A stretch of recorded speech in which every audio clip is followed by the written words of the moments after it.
আমাদের প্রত্যেকটা citizen betrayed feel করছে, চিটেড ফিল করছে।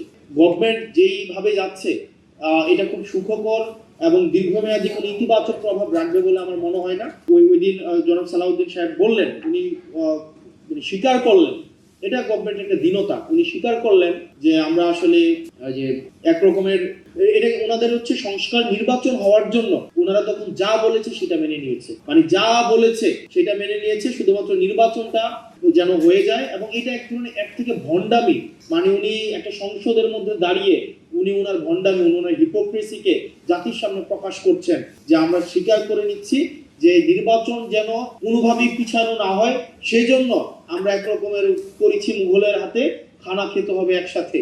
এইভাবে হচ্ছে আমরা নির্বাচনটাকে মেনে নিয়েছি এবং সংস্কার ওই সময় আপনারা যা বলেছেন সেটাকে আমরা মেনে নিয়েছি। এখন যেহেতু আমরা নির্বাচিত হয়ে গিয়েছি, এখন আর মানুষকে পিপলকে কেয়ার করার আমাদের কোনো সময় নেই।